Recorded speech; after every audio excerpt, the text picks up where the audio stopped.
Donald Trump जो कि ex president रहे यूएसए के और आने वाले नवंबर इलेक्शन के तगड़े कंटेंडर है, उन पर एक जानलेवा हमला किया गया जुलाई 13 को उनकी एक रैली के दौरान जो कि बटलर पेंसिल्वेनिया में थी।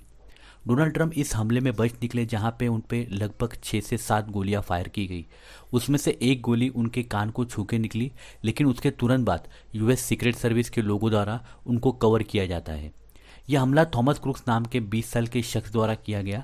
इस हमले के दौरान ही काउंटर स्नाइपर द्वारा थॉमस क्रूक्स को मार गिराया जाता है। इस हमले के पीछे की वजह अब तक साफ नहीं हो पाई है।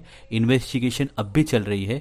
एक 20 साल का शख्स आखिर क्या वजह हो सकती है कि ऐसा स्टेप उठा लेता है। इसके पीछे विशेषज्ञ द्वारा अलग अलग थेरीज बताई जाती है। क्या इसके पीछे कोई पर्सनल इशू था, क्या आइडियोलॉजिकल डिफरेंस वजह थी, या फिर क्या थॉमस क्रूक को हायर किया गया था किसी के द्वारा। ऐसे कई सवाल जो है वो इन्वेस्टिगेशन टीम के पास है। मुझे ऐसा लगता है कि थॉमस क्रूक्स की पर्सनल लाइफ को देखना काफ़ी ज़रूरी होगा, जिससे कि हमें इस हमले के पीछे के कारण पता चल सकते हैं। थॉमस क्रूक्स बेथल पार्क पेंसिल्वेनिया में रहता था, जो कि शूटिंग साइट से 90 किलोमीटर दूर है। थॉमस अपने माता पिता के साथ रहता था। थॉमस ने अपना एजुकेशन बेथल पार्क हाई स्कूल से किया। क्लासमेट और स्कूल ऑफिशियल के मुताबिक थॉमस शांत स्वभाव के साथ पढ़ाई में एक एवरेज स्टूडेंट था। क्लासमेट्स के मुताबिक थॉमस को उसके दोस्तों द्वारा बुली किया जाता था। थॉमस अकेला रहना पसंद करता था।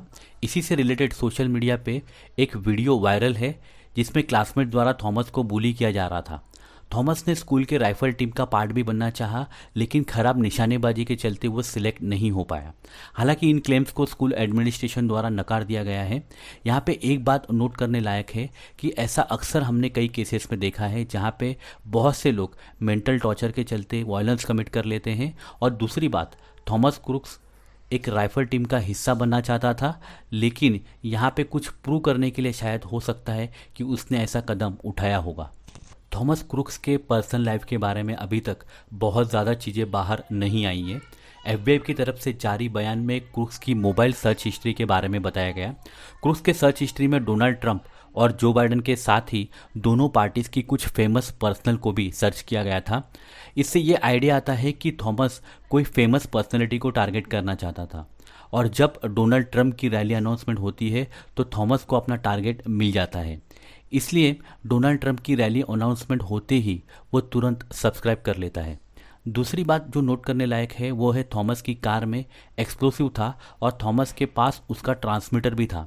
इससे ये लगता है कि शायद थॉमस कुछ बड़ा करना चाहता था, या फिर हो सकता है कि ध्यान भटकाने के लिए उसने ऐसा किया होगा। खैर, अभी इन्वेस्टिगेशन टीम इसकी जांच कर रही है।